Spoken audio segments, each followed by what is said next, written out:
आजचा हा व्हिडिओ खूप महत्त्वाचा आहे. व्हिडिओ लास्ट पर्यंत बघा.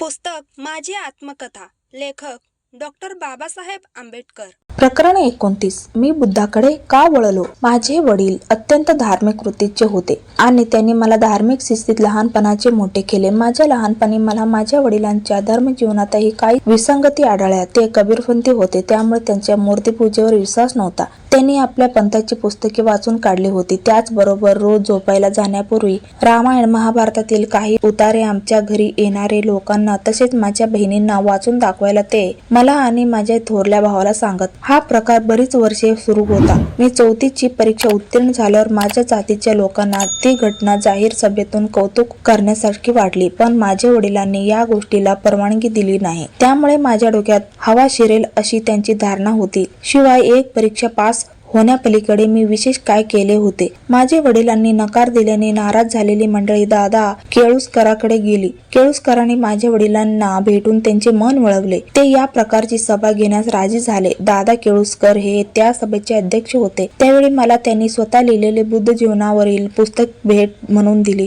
मी ते पुस्तक उत्सुकतेने वाचले आणि त्यातील काही प्रसंगाने अक्षरशः भारावून गेलो. माझ्या वडिलांनी आपल्याला यापूर्वी बौद्ध वाङ्मयाचा परिचय का घडवून दिला नाही असे मला वाटले. मी त्यांना सरळच विचारले की ज्या ग्रंथात केवळ ब्राह्मण आणि क्षत्रियांचा गौरव आहे आणि शूद्र आणि अस्पृश्यांची नालस्ती केली आहे, ते महाभारत व रामायणासारखे ग्रंथ त्यांनी मला वाचण्यास का सांगितले? माझ्या वडिलांना माझा प्रश्न रुचला नाही व मूर्खासारखे प्रश्न विचारू नकोस म्हणून त्यांनी मला गप्प केले. माझे वडील स्वतःची हुकूमत गाजवण्याच्या वृत्तीचे होते, पण तरीही मी धैर्य करून त्यांच्याशी बोलत होतो. काही दिवसांनी मी पुन्हा त्यांना याबाबत विचारले. त्यावेळी ते म्हणाले, आपण अस्पृश्य जमातीचे आहोत आणि त्यामुळे तुला न्यूनगंड निर्माण होण्याची शक्यता आहे. महाभारत आणि रामायण त्यांच्या वाचनाने हा न्यूनगंड दूर होण्यास मदत होईल. द्रोण आणि कर्ण ही अत्यंत लहान माणसेही किती उंचीपर्यंत पोहोचली हे पाहण्यासारखे आहे. वाल्मिकी हा कोळी असूनही तो रामायणाचा कर्ता झाला. त्यामुळे तुझा न्यूनगंड दूर व्हावा म्हणून मी तुला रामायण महाभारत वाचण्यास सांगितले. मला माझ्या वडिलांच्या युक्तिवादात तथ्य आढळले.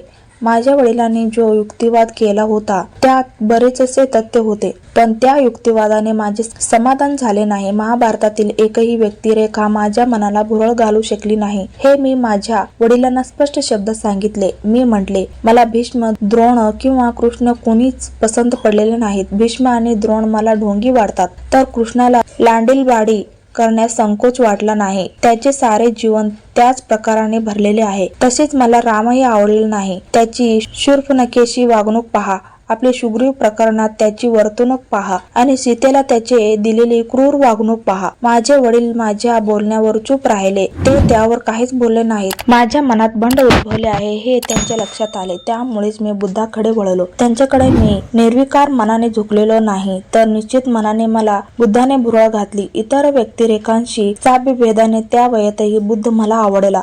बुद्ध आणि त्यांचा धम्म हा या विषयाची माझी उत्सुकता ही अशी माझ्या लहानपणापासून निर्माण झालेली आहे. हे पुस्तक लिहिण्याची माझी प्रेरणा मला निराळ्या कारणाने मिळाली. कलकत्त्याच्या महाबोधी सोसायटीच्या मुखपत्राच्या संपादकाने 1951 साली मला त्यांच्या वैशाखी विशेषांकासाठी खास लेख लिहिण्यास सांगितले होते. त्या लेखात मी असा युक्तिवाद केला होता की विज्ञानाने जागृत झालेला समाज स्वीकारेल असा बुद्ध धर्म हा एकमेव धर्म आहे. त्याविना हा समाज नष्ट होईल. मी त्यात असे विवेचन केले आहे की या आधुनिक जगात बुद्ध धर्म हा असा एकच धर्म आहे जो मानव जातीचे रक्षण करू शकेल. बौद्ध धर्माची प्रगती अत्यंत हळू झाली. याचे कारण त्याचे वाङ्मय इतके आहे की ते कुणी वाचू शकणार नाही आणि ख्रिश्चनाप्रमाणे त्याचा स्वतःचा असा बायबल सदृश ग्रंथ नाही. मी तो लेख लिहिताच तशा प्रकारचा ग्रंथ लिहिण्याविषयी अनेकांनी मला पत्रांनी कळवले. त्या पत्रानुसार मी बुद्ध आणि त्यांचा धम्म हा ग्रंथ लिहिण्याचे मनावर घेतले. हा ग्रंथ किती चांगला उतरला आहे हे वाचकाने ठरवायचे आहे. या ग्रंथात मी काही नवीन सांगितले आहे असा माझा दावा नाही. मी फक्त बुद्ध विचारांचे संपादन केले आहे. त्यांची मांडणी वाचकांना आवडेल असा मला विश्वास वाटतो.